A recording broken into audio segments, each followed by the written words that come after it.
Assalamualaikum warahmatullahi wabarakatuh. Alhamdulillahirabbil alamin wassalatu wassalamu ala asyrafil anbiya'i wal mursalin wa ala alihi wa sahbihi ajmain.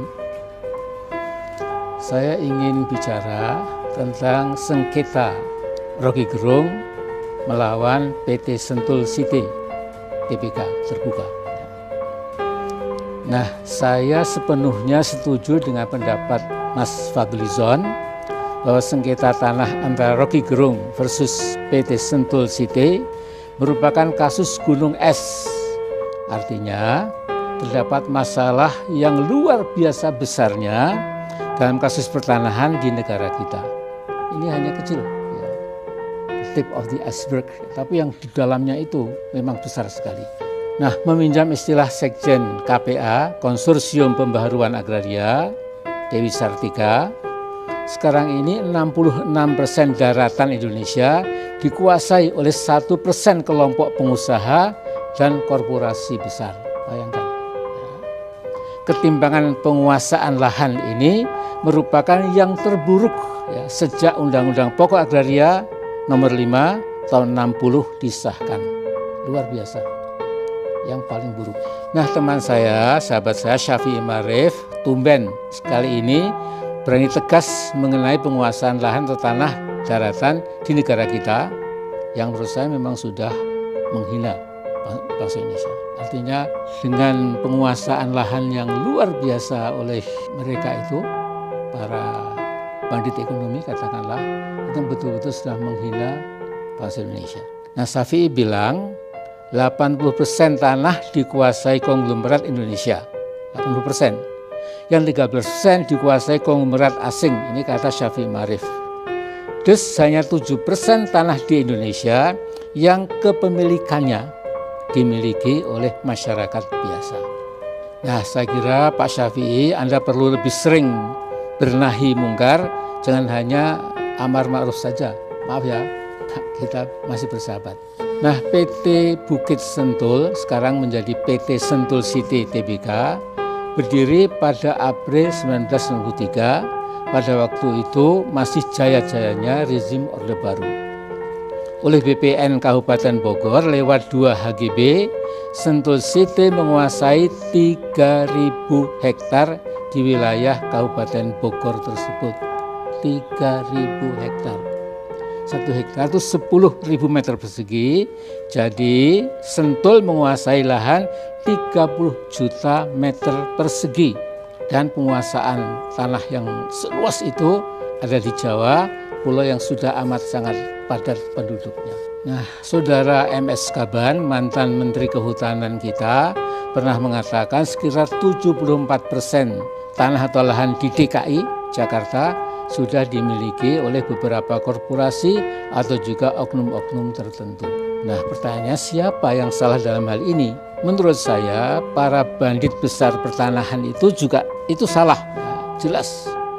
Tetapi lebih salah lagi rezim penguasa yang memungkinkan penjarahan tanah itu menjadi legal sekalipun menghancurkan rasa keadilan.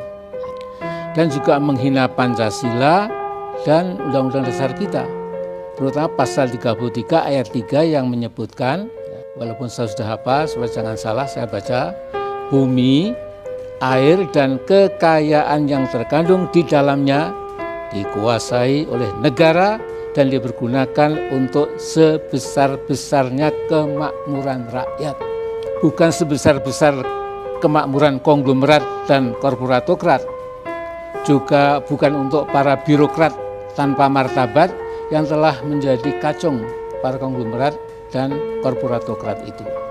Nah, sekitar 2 tahun lalu saya banyak dihujat ketika mengingatkan Presiden Jokowi jangan hanya bagi-bagi sertifikat untuk para petani dan rakyat kecil. Itu sudah bagus. Tetapi lupa sama sekali peran para bandit pertanahan yang telah menyengsarakan rakyat banyak.